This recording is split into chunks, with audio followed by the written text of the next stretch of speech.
คลิปนี้ก็ต่อจากคลิปที่แล้วยังอยู่นำน้องแอนนี่คือเก่าเด้ออยู่บ้านนางน้อยเมืองอัศพรแขวงสวรรณเขตเรากำลังจะนึ่งข้าวก็เลยพาพ่อแม่พี่น้องมาเบิ่งวิถีชีวิตเราทรงคำๆนะนี่สบายดีล่ะสวัสดีนี่นะฮักน้องแอนนี่ก็ได้น้องศิลและแห้งงามกว่าเก่าปะนี่แห้งนะฮักสาวโสดได้อายุเท่าไหร่ละบุอายุ18 ปีถามเพิ่นว่ามี FC บางคนเราพะโลพะเลมาเห็นคลิปนี้คลิปแรกเด้สามีได้เบิ่งคลิปตอนก่อนๆหน้านั่นล่ะอาจจะมีฮู้จักได้ว่าน้องแอนนี่นี่เป็นผู้เริ่มมาดิเซอร์เด้เราเห็นจบม.เลยบุล่ะเฮ็ดจบม เห็นจบม .4 แล้วได้นี่ได้แม่นจบม .4 แล้วก็อ้อแล้วก็มีได้เฮ็ดแล้วสู่มือนี่เนาะแม่นเฮ็ดหน้าอย่างเดียวเฮ็ดหน้านำพ่อนำแม่สบายเฉพาะยังสุขภาพจิตอีลายังดีและอยู่นำพ่อนำแม่ตลอดไม่ได้ไปไกลพ่อไกลแม่ได้ซะไปก็คือฮอดไปก็ไม่มีผู้ซอยเวะซอยงานแล้วอยู่นำพ่อนำแม่ให้เขาเขาอ้ายไปโอ้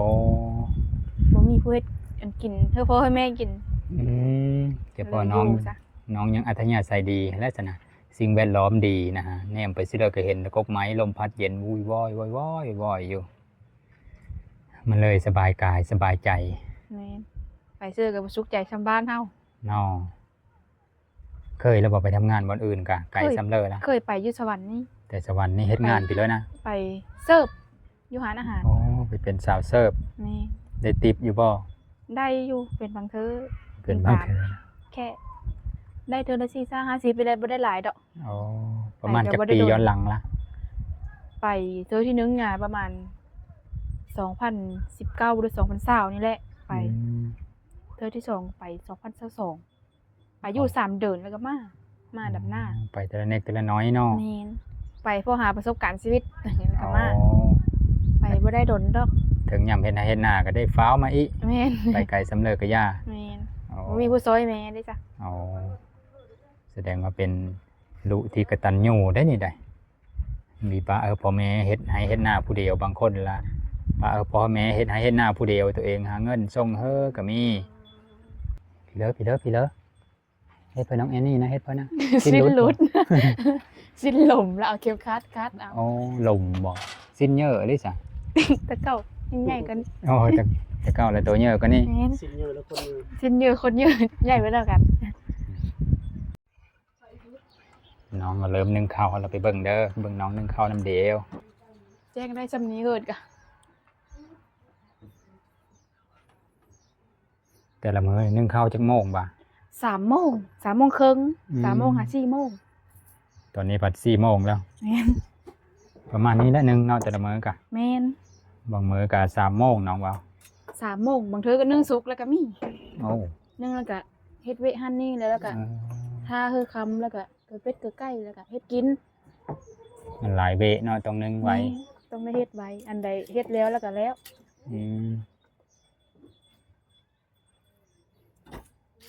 น้องอายุ18 ปีเต็มสาวครับว่าเด้อพ่อพี่น้องเด้อ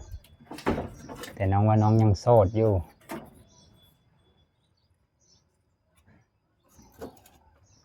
สาวผู้ไทยเฮ็ดเวะเฮ็ดการบ้านการเฮ็ดเรียบร้อยหมดน้องก็ได้ยำให้ยำหน้าเนี่ยเราไทยหน้าซอยคอแล้วต้มสมัยขับรถไทยพอนะขับรถไทยก็เป็นขับรถไทยก็ได้ไทยหน้าพวกเราได้น้องไปเป็นพันยาของหวานมันก็คักและสนอซอยเวซอยงานในหลายอย่างเวผู้ชายก็ได้ในบางกรณีน้ำไม่ได้เบิดเลยโอ้เวเบาเข้าก็ได้เฮานี่ก็เป็นเฮาในเฮาบ่ให้เฮ็ดเวียกนะให้เราเฮ็ดเวียกผู้นี้แล้วแต่ว่าเราช่วยตัวเองได้เป็นบางคราวเนาะคือว่าแล้วยำเฮาบ่อยู่เพิ่นก็ช่วยเวียกเนาะยำบ่อยู่ก็พอได้แบ่งเบาก็ถ้าเป็นพันยาเฮานี่บ่ให้เฮ็ดแล้วบ่บ่เฮ็ดนักซำนั้นสิแพงคักๆกูแล้วเนาะเป็นตะแพงก็ได้นี่โอ้ซ่านฮักเท่านึงแล้วน้องว่าวเจ็บบ่หั่นซ่านฮักเจ็บบ่เจ็บอยู่เข้ามาค้างม.1แล้วดังไฟค้างม.1ต่อมาก็เซอะเข้าเซอะโหดเซอะโมย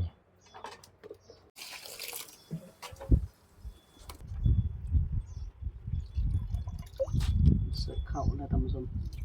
มาเข้าร้ายบ่มาเข้า2 ถ้วยบ่ได้2 ถ้วยแม่น ส่งถ้วยกิน3คนเนาะ จะมากินพุ่นละถ้วยอยู่ ติบเหยอะแต่บ่ นี่ติบนะกับบ่ได้ใหญ่ปานเลย อืม พอดีกิน3คนถ้าเหลือแล้วก็ข้าวเย็นมื้ออื่นเช้า ว่าเฮ็ดก็เย็นอีข้าวอ่อนอยู่บ่หรือว่าแข็ง ข้าวเสืออ่อนอยู่ได้ข้าวทานอ่อนอยู่แต่ละปีบ่ได้แข่งปานเลย ถ้าเป็นข้าวเหนียวหลายเธอจะกินมีได้แล้วถ้า แม่นกันก็เป็นข้าวเหนียวแล้วล่ะจนว่าเยอะพุ่นเลย อืม มันอ่อนโพด ข้าวเฮินคอยเป็นแข็งแน่นึงไม่ได้หลายมันเป็นข้าวเหนียว นอนเด้วาสนาผู้ใดเนาะ พัฒนาบ่ได้เด้น้องแอนนี่นี่ ตากล้องได้แต่เบิ่งนี่แหละ ตากล้องหมดสิทธิ์แล้ว ตากล้องหมดสิทธิ์แล้ว ตากล้องพอลูกอ่อนล่ะเฮ็ดอีก สิทธิ์แล้ว มีแต่ FC นี่แหละผู้ใดสนใจก็จ้อง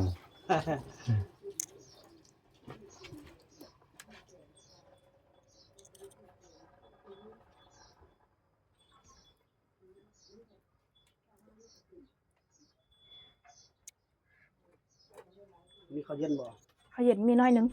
ได้ใส่บ่หรือบ่ได้ใส่ ได้ใส่น้อยได้ใส่ โอ้ น้อยสำหรับ คัน เลย ข้าวเย็นหลายแล้วก็บ่ได้มา โอ้ ถ้าข้าวเย็นหลายแล้วก็อุ่นข้าวเย็นกิน อืม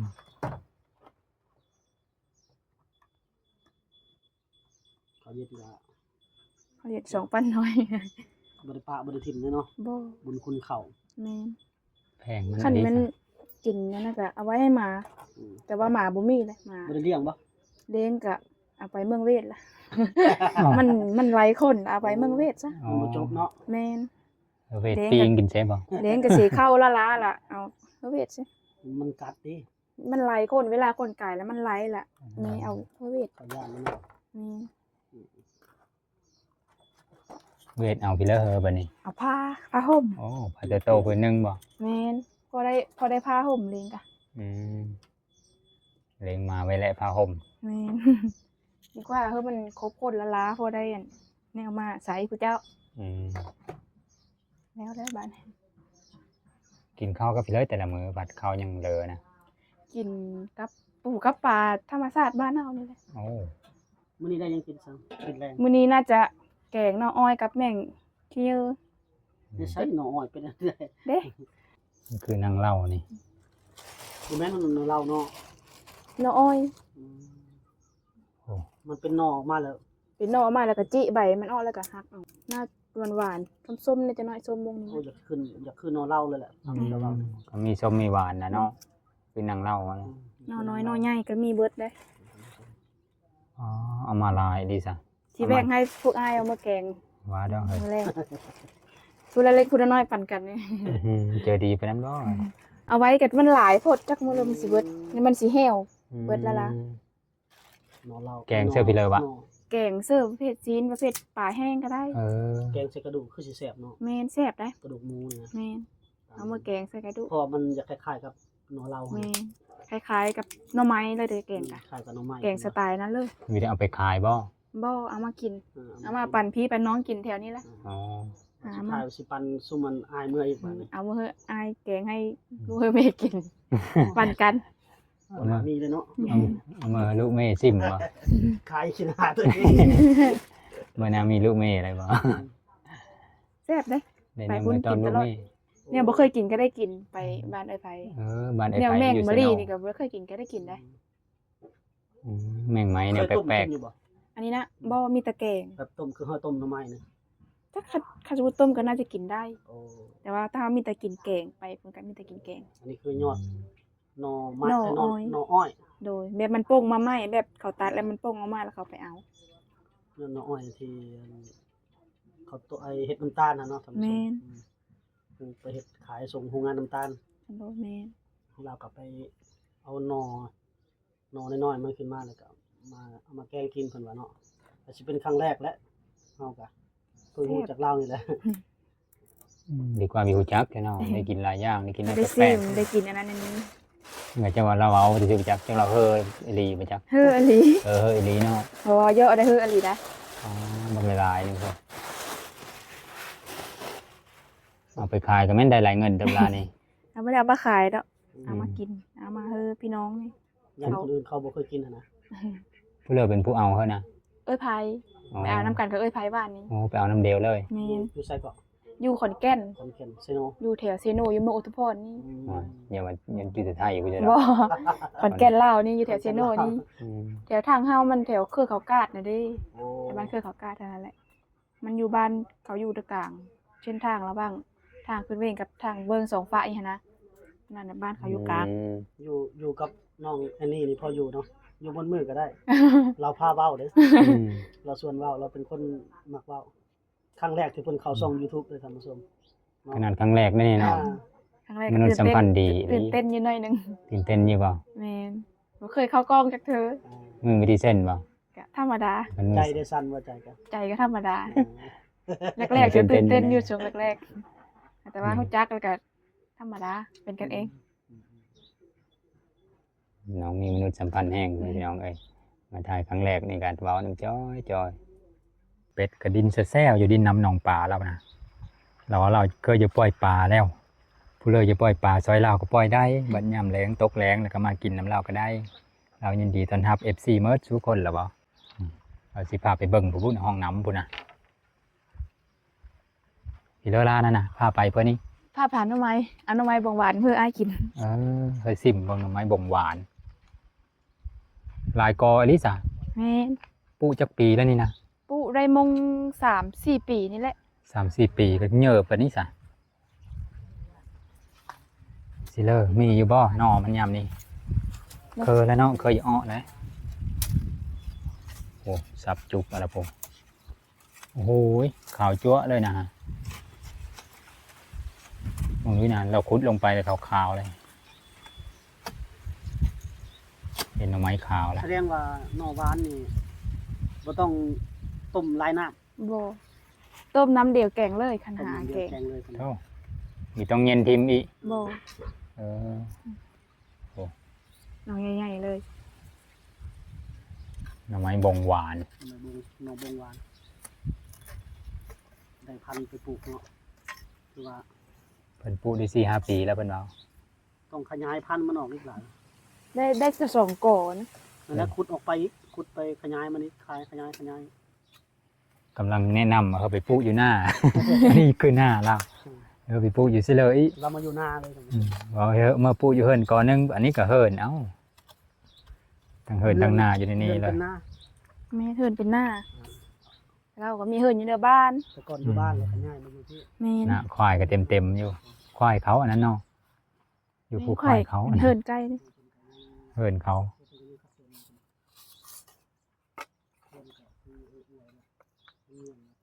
บ่มีละเบิดเท่าสองอัน ชามนี้ละ ยังก่อน ก่อนนั้นอีกโอ้หลายกอเจ็บซะ อันนี้หน่อไม้มันหน่อไม้ขมตัวนี้นะ ไม้หวานละ จะ 2 ว่า ก พอ อ ได้แกงชิมมึงบ่ ชิมดิบเลยดิ นี่ชิมดิบเลย โอ้ กินดิบเลยได้บ่ เด็ดปจิ กินให้แล้วนั้นน้ำลายพุ่มปากให้นั่นเลย บ่ฟุกทำกินตลอด ตัวซิมเบิ่งก่อนจ้ะเจ้าของกินมีเป็นไปแล้วยังกล้ากิน กินเข้าไปแล้วชักแงกๆแค่นั้นเลย น้องมานี่แนมกล้องนะนี่มาร้านนี้ แซ่บ กินดิบไปเนาะ กินดิบเลย โธ่กินดิบเลย ง่ายจังหน่อย ตัวใหญ่นี่แห้งหวานแห้งแซ่บอันตัวนั้นเรากินหมดเลยตัวน้อยนี่ล่ะ ง่าย เบิดเลยกินเบิดเลย มีแบ่งเขาจังมิดเลยเนาะ กินผู้เดียวแล้วตัวเยอะนี่นั้นเราแบ่งให้ซิม โอ้ยเล็บหัก ยำไปหาหน่อไม้เดี๋ยวจะไปไกลถ้าบอกกอหน่อไม้นะ เด้แถวพวกน่ะแถวแคบนั้นน่ะไป มันมี ไป อัน จนสุด ทง แถว นา ดอนหอ เอ้ย แถวด มั อน นห มี อ มันมีอันนานาพิระวะโฮยบ่ แม่นมีโหยได้โหยก็อยู่นี่ ต้องห้ามโฮยไปก่อนเนาะยังนอนดอนหอ ห้ามโหยไปจังหอดอนหอ คอยก็ได้ไปเทอนึงในดอนหอตอนก็เล้งหอนั่น ตอนมือหอน่ะบ่ได้ไปซ้ำอ่ะ จะพอยังมีเห็นจ้ะ คิดจะมาถ่ายได้เขาเลี้ยงหอนะแต่ว่าบ่ได้อันนั้นก็คืออย่าไป แล้ว ยิงมันลง เจ้าสิกินบ่เนี่ย ฮะ สิเบิ่งไหมแซ่บได้ เอายอดมา เอายอดก็ได้อ่ะ ฮักล่ะ มาคือแห้งหน้าฮักนี่ มันจะซ่อม อาจจะก็สิเบิ่ง ซ่อมยอดด้วย ชิม เนาะ เลยชิมก่อนกัดหน่อยนึง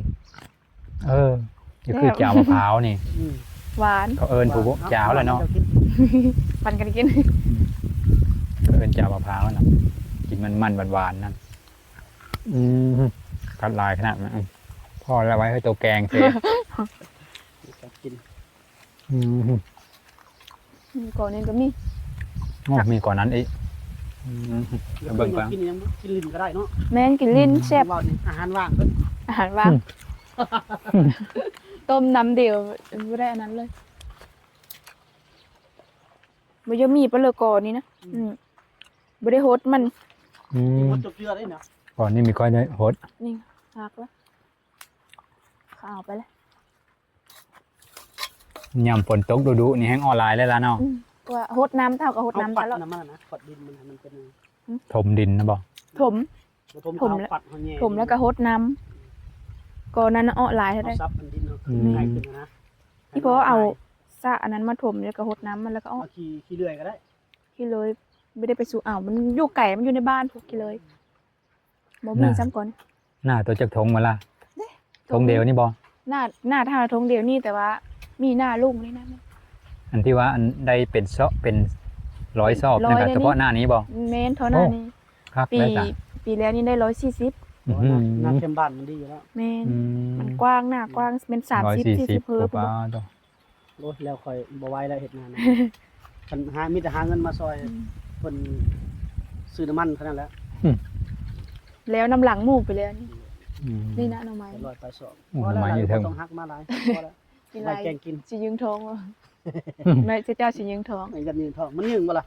บ่ บ่ เคยติ บ่เคยเลยแซ่บ ไม้หวาน ต้ม ไม้ขาว กินจ้ำแจ่วเลยก็ได้นี่บ่ต้องต้ม เฮ็ดไปต่อห้าวันนี้ เดี๋ยวไปส่ง แดดส่องมันจะแสงกระทบกันแล้ว นี่สานมองนี้ละนี่สานฮัก จ้ะ กีฬาตกปูชอดตารางเลยบอก แข้งหนึงอยู่ว่างๆอันนี้แหละแข้งหนึงอยู่เทิง โอ้อย่างนั้นบอก แม่น แข็งนึงน่ะล่มพี่ละ ลงมื้อนี้แหละ อย่ามาชอดตาราง กระตูคนอยู่เทิงยังบ่ชอดตาราง เกิบเพราะว่าเหยียบไม้นั่นน่ะไม้หักมันหนักน้ำมันตั้งอยู่หั่นล่ะเจ้าไปเหยียบไม้มันโดดล่ะบึ้มลงเลย ดีแต่แข้งขาบ่ฮักคือส่งเธอแล้วตกซานนะ แน่ เธอที่นึงแล้วตกไปเพิ่นตอนนั้น แบบขึ้นไปเอาน้ำแล้วลงมาแล้วแข้งเบิ่งหนึงห้องแล้วลอยลงไปเลย ผู้อื่นนี่จะตกจากเธอละ อื่นบ่ได้ตกเลยมีแต่เฮาอย่างนี้นะ เธอดูสาวลานี่มักตกเนาะ มักตก สารนี่ก็ แล้ว ได้ เฮาอ้อตลอดได้ซะเฮาล้างถ้วย เอาล้างถ้วยล้างโบ่งก็ แม่ ตก ล้างถ้วยล้างโบ่ง ขาทะลอกไรเติบบ่ ซ้ำหนาวแถวนี้นะ เท่า เจ็บคักมือนึง อืม แต่ขานี่น่ะบ่มีแป้วขานี่ย่ำหน้านี่แข้งขามักเป็นแป้วเพราะว่ามันเฮาลงหน้ามันมีถือกับน้ำปูแล้วล่ะมันกัด โอ้ แล้วมักเป็นแป้ว เสิร์ฟปุ๋ยน้ ไปหาหน่อไม้ด้วยนี่นะเดี๋ยวนี้ก็ ผู้สาวบางคนฮอดยามบุญบ้านบุญนั่นเด้ก็เจ้าบ่นุ่งสั้นแล้วแข่งขาลายเด้ พระพอดีไม่ได้นุ่งได้สั้นนี่ก็กันบ่แม่นบ้านตัวเอง ำบุญบ้านตัวเองไงนุ่งได้บ่ นุ่งได้บ้านเฮาเด้ บ้านผู้เจ้าเนาะ แม่น บ้านบุญบ่กล้านุ่งไป แม่นบ่กล้านุ่ง เป็นอันนั้น อ เนาะ ยู่เฮือนอยู่นั่นก็นุ่งลิ้นอยู่บ่ อยู่เฮือนน่ะนุ่งอยู่เฮือนนี่เฮ็บนุ่งสิ้นนุ่งเลยสิ้นน่ะบ่ได้อันนั้นดอก บ่นุ่งทรงขาสั้นนุ่งนี้นะ นุ่ง นุ่ง นุ่ เนาะ งยามนอนยามมื้อเช้าก็อาบน้ำแล้วก็นุ่งขาสั้นขายาวบ่ได้สู้นุ่งดอกแบบกลางเว้นน่ะนุ่งขาสั้นมันร้อน ฮอดเนาะ แม่น อันนั้นอีกเนาะ นุ่งแต่ขายาว สาวแล้วมักนุ่งเจอแขนยาวขายาวเขามันฮ้อนหอยบัดกันผู้ชายเขาจะฮ้อนจะแก้เอานุ่งทรงกระสั้นแหละ ก็ผิว โอ้ผิวผู้หญิงผู้ละคนยังเก่าเฮาเห็นแต่ตาก็มี โอ้ บ่ไหวกันแล้วนะ เอาก็ยันดำได้ซะ เจ้าบ่ได้ย่านบ่ดำเจ้า บ่ยานั่นใส่หลายบ่ได้มุดมัด บ่ยันดำปานใดพุ่นนี่สายลุยแล้วเนาะ สายลุยไอเชื่อกันลุยแล้ว เฮ็ดหาเฮ็ดนาลุยอยู่แล้ว ลุยแดดจำนี้ละปดกรุ๊ป ก็ ค่ะ ต้องดูแลตัวเองแน่หน่อยหนึงดูแลผิวพรรณมันยังให้มันดูดีหน่อยนึง กันยามบ่มีเวกอะดูแลอยู่ใส่อบผิวอยู่ ซื้อครีมมาทาให้งาม ซื้อ ให้งาม บ่ได้ซื้อหลายดอกอันแต่งหน้าก็2-3อย่างแล้วก็แล้ว ให้งามแล้วก็ให้ดูดีหนิดนึงหั้นนะว่าซั่นซะ คณะงานนี่แต่งอยู่ ก็ปล่อยหลายก็บ่ได้เด้อปล่อยหลายก็เนาะ ปล่อยบ่แม่นปล่อยแล้วก็บ่แม่นว่ารักษาเอาพอดี พอดีเนาะ แม่นพอดี สาวบ้านๆเฮานี่แหละเนาะ งามซ้ำชาวบ้านๆเฮาเพิ่นว่าเนาะ มีเดิมกับ ผู้ใด นางฟ้า ผู้ใดรับได้ก็รับเนาะ แม่น เอาแบบตัวตนแม่นน่ะก็ดีกันแบบถ้าเฮาไปแต่งไปตบแต่งเวอร์เกินไปเห็นตอนนั้นก็คืองามแท้ว่า เอาธรรมชาติ บัดเอาบัดมาอยู่ ตั นํ วจริง กันแล้วคือบ่งามนะเจ้านี่เป็นไดเนาะว่าอันนี้แค่นี้นี่เห็นเฮางามซำนี้ได้ซำนี้แหละสเต็ปเฮาบัดเจ้าเอาข่อยมาอยู่นํกันก็ซำนี้แหละงามนะเพิ่นก็รับได้เด้สุดท้ายแล้วเฮาก็บ่แพ้ความดีดอกความงามก็ นี่ กินบ่ได้เนาะล่ะเนาะ แม่นความงามกินบ่ได้แล้วคุณ ก็ลดลงไปเลยความงามเนาะ แห่งเฒ่าแห่งลดลงแล้ว แม่น แห่งได้ลูกแห่งทำไม งามไปตามกาลเวลาแล้วคนเฮาก็ ผู้อื่นงามหมดยังเว้นแม่พระเจ้าสิโยมบ่ได้บ่ อันนี้ก็งามในเวอร์ชันหนึงอีก แม่น ได้ลูกก็งามเวอร์ชันหนึงอีก อายขึ้นแล้วบ่ อายได้สิช่วยแล้วบัดนี้ นี่สุกแล้ว สังเกตเบิ่งอายทวดขึ้นมาละเต็มซอยแล้วนี่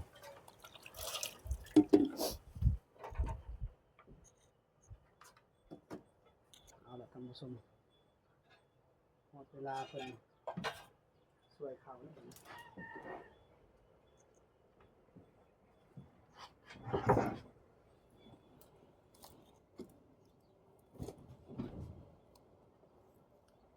ฮอต ตอนค่ำๆแล้วแบบนี้แหละสาวผู้ไทยเฮามีค่อยได้วางแล้ว คำเฮ็ดเวะเฮิรนกว่าสิแล้วกะพุ่นแหละ6 โมง 7 โมงกว่าจะได้กินข้าวอาบน้ำกะ เกิดเป็ดเกิดไก่มีเป็ดไก่แห้งคักแล้วเนาะ มีเป็ดไก่ก็มีแต่ว่า แม่ ทันฮอดโมงเกิด วิธีห้าโมงเกิดก่อนไปตอนดึกๆมันหิวมันฮ้องแล้วลักไล่ได้บอก ยังเป็ดยังไก่เนาะ แม่ ยังตัวเป็ดกับไก่ได้เบียร์เพิ่นน่ะยังบ่ได้จบ โอ้ยหอมเด้เขาก็ได้ลมพัดมืออายทวดอยู่ เพิ่นใส่กระสอบนี่ท่านผู้ชมส่วนหลาย FC เพิ่นบ่อยากแนะนำให้ใส่ในกระสอบนี่นะ อืม อย่าใส่กระโตกอันนั้นเนาะกระดง มีอยู่กระตุกอะแต่ว่ามันเก่าแล้ว กระสอบปุ๋ยมันอยากมีสารเคมีติดอยู่ อันนี้มันตั้งแต่รุ่นพวกอีมิพวกอันนี้ดนละ เออ จนสารเคมีหมดแล้วบ่ สารเคมีเบิดน่าจะเบิดแต่หึงแล้ว เห็นไหมเพิ่น อี ไป พวก ใส่ อี กันเพิ่นไปใส่ก็เห็นแต่คนลาวเฮามักใส่กระสอบปุ๋ยนี่เพิ่นแนะนำอยู่อย่าใส่นะลูกเอ้ย ลายได้ มีแต่ผู้เลอก็มีแต่เสื้อนี่สุดลายไปเสื้อกัน มีบางโซนยังอันเอากระเบนแบบไหมยังมีกระเบนไหมนาที่ไหมลำหนึงตัดก็เฮ็ดกระเบนนะ ราคายากเลยแบบนั้นเนาะ แม่นั้น หาเนี่ยเลยเริ่มบ่มีแล้วเป็นแบบเป็นไม้นะมีแต่แบบเขาเฮ็ดแบบสารแยงแบบเลยจักไปเชื่อเลยสารแยงแบบเป็นไม้แล้วเขาก็เอาแยงเสื้อนะ อืม ก็เสื้อดงฟัดอันน่ะ แม่ สัญญง ส เสื้อ ไตล์ดงฟัดแบบนั้นแหละเขาซื้อพวกมือนี้ อืม ชนน้อยที่มีแบบเป็นว่าไม้เขาตัดล่ำเดียว อืมในมาบ้านกุดินก็เห็นอยู่เฮินน้องรัดดาก็เห็น แล้วก็จะเฮินผู้เลออีบุเห็นหลายเฮินอยู่ยังมีใสอยู่กันแต่นับเฮินกับขูคือเว้าหั่นละส่วนหลายก็มีแต่กระสอบ มาสุดหน้านี่ให้ได้กินต้มไก่เนาะเฮาเนาะ แม่นจะได้กินต้มไก่มาเถอะนาย ต้องถือไก่มาแต่เซโปนผู้ได้บ่ ถือไก่มาต้มได้เด้อ มากินน้ำต้มไก่ฝีมือน้องมณีเพิ่นท่านผู้ชมเนาะน้องแอนนี่เพิ่นหัวหน้าพุ่นละ ไก่น้องแอนนี่มีบ่ ไก่บ่มีกับเป็ดมันทันได้ใหญ่เป็ดไก่ทันได้ใหญ่ อืม มันสักกะเกิด เออเคิงๆมาตอนนั้นยังได้กินมันเยอะพุ่นเลยอ๋อดึกพุ่นแล้วมันมาซ้อมกินเป็ดกินไก่กันเด้อ อืม พอดีแล้วเวียกแล้วงานเนาะค่อยค่ำยามแรง แม่นวันนี้ก็มีแต่สิล้างถ้วยแล้วก็ได้น้ำไว้แล้วก็เกลือเป็ดเกลือไก่แล้วก็คำจะได้เฮ็ดกิน อ๋อโทษยังหลายอย่างอยู่ตัวจ้ะ มีเสียกินอีกเนาะ แม่นเฮ็ดกินก็น่าจะแกงน้ออ้อยนี่แหละใบน้ออ้อยแกงจ้ะ อืม อาจารย์ก็กินแมงมะลินั่นแหละก็แล้วเพราะว่าอยู่3คนสบาย อ๋อ กิ กิ น น ส เนี่ย บายเนาะ ๆแม่น มีดิกน้อยเนาะ แม่ กินนั่นเลยก็ได้ มี มีผู้เลอให้กินแนวแซ่บๆคันดิกน้อยแล้วก็ให้คันมีตื้อป้าเขาให้ได้ สบายผู้ใหญ่กิน อืม บางเทื่อก็บ่ได้กินข้าวแรงบางเทื่อเขาก็ นี่กิน บ่ ไป คือ เล เยอะ ย แล้วก็บ่กิน นอนเลย นอนเลย อืม ดินโทรศัพท์แล้วก็นอน อ๋อ อันสิทุก7 โมงบางมื้อก็มื้อๆแล้วก็7 โมงก็นอน อ๋อ คันมื้อเด้อนั้นก็9 โมง10 โมงก็หลับละ อ๋อ10 โมงก็นับนอนไวที่ซะ อืม ตอนนี้น้องแอนนี่นึ่งข้าวไปแล้วเรียบร้อยแล้วมันนี่ก็ยังเวะหลายอย่างอยู่แต่ซุมเฮาก็ หมดเวลาแล้วล่ะสิได้อำลาพาจากน้องแล้วล่ะพี่เลิศนะขอความอยู่นะ น้าอ้อย แบ่งน้องออยเขาอีก แม่นแบ่งน้าอ้อยเอามือ โอ้ แก่ ยน้องอ่อนซ่อนน้ำใจอีลาผู้นี้เด้นะครับกันนะครับนี่เป็นตะแพงไปโทษปัจจัยดีน้ำอีโอ้ยวาสนาผู้เด้พ่อแม่พี่น้องเอ้ยเอาเป็นว่าขอขอบอกขอบเจอน้ำอีลาได้อละเด้อ โดย เดี๋ยวกันหน้าพอได้ไหมแล้วก็ขอขอบขอบเจอน้ำ FC มัดทุกคนที่สนับสนุนโดยการรับชมโฆษณาก็ได้ เดี๋ยวแต่หน้าพอได้ไหมเฮาโอเคบ๊ายบาย บาย